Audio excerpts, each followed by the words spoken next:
Right, my name's Tom Schmidt. I'm the attorney for French Quarter Radiation Free. We're at Chartres and Dumaine in front of one of the new cellular antennas in the French Quarter.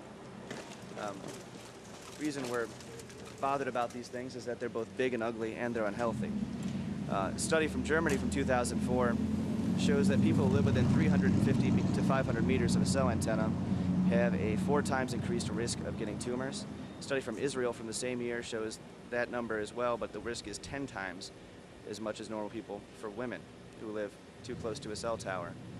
Now, there have been no studies on these little antennas, these distributed antenna systems, so we don't know what their strength is and what the health effects are compared to an ordinary, large cellular mast, like the one they've got on top of Jack's Brewery, for instance, or farther down in the 9th Ward.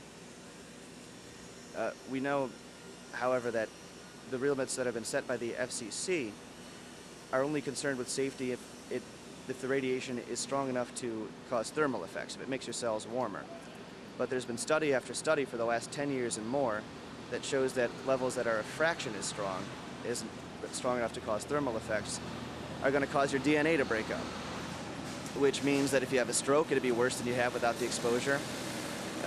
It means that cumulative exposure, every time you get exposed to these things, makes it worse and makes your body less able to repair itself.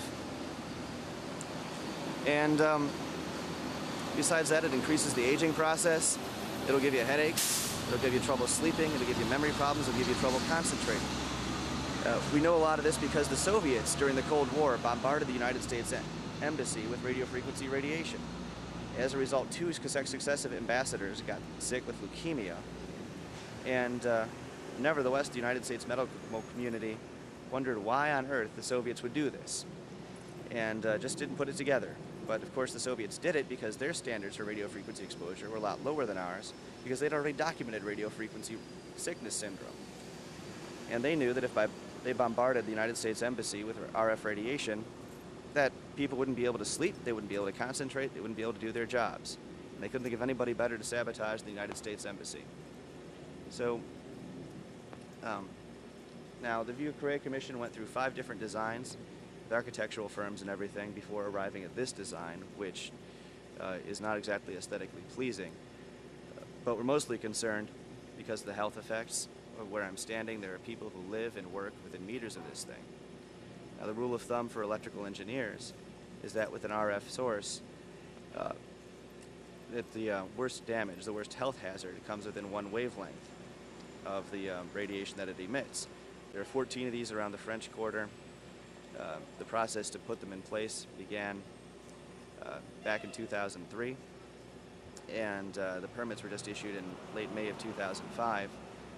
The public hearings occurred in 2005, just before Katrina. The permits were issued in late May of 2007. They've just now been installed and made to begin operating at the end of November. And unfortunately, the Telecommunications Act of 1996 does not allow us to challenge the zoning of these things based on health reasons. But we're looking for alternative causes of action, alternative ways to sue to get the city to get rid of these things.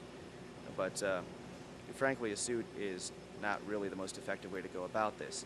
What we need is the community itself to pay some attention, to become aware of the hazards of these things, to educate themselves, and to pressure the city government to get rid of them. Because there's really no reason for these. Nobody ever had trouble getting a signal in the French Quarter. Nobody ever had a call dropped because there wasn't enough service here already. Somebody's getting paid to put these things up. Somebody found a way to make money, and that's why they're here. They're paying the city money for the lease on the sidewalks because they didn't want to pay 14 different property owners to put them up on rooftops where they'd be more effective and a little bit farther out of the way. Now, some places people can educate themselves are energyfields.org. That site belongs to the Council on Wireless Technology.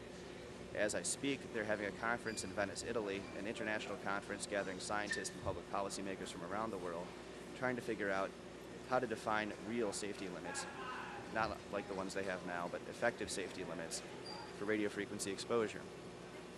From that website, you can find films on Google Video, a 2-part film called Public Exposure, and also some scientific testimony that happened before Congress, which is all laid out in pretty much layman's terms. It's easy enough to understand, but it'll tell you exactly how these things affect your body and why you ought to be concerned. The radiation emitted by these towers is in the 800 megahertz and 1900 megahertz bands. Now, the reason that's important is that the rule of thumb for engineers is that where radio frequency radiation is concerned, the worst kind of exposure, the most health effects are suffered within one wavelength of the source.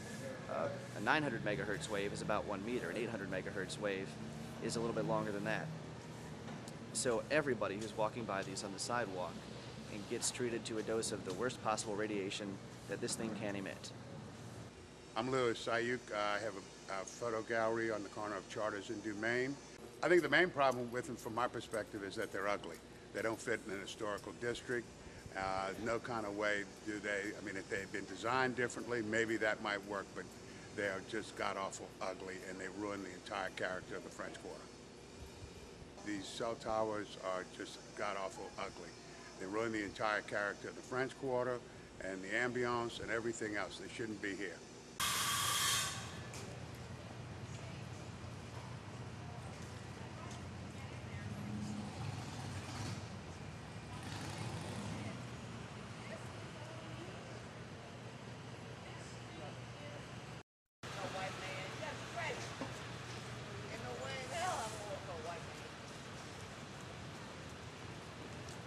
Other than my husband.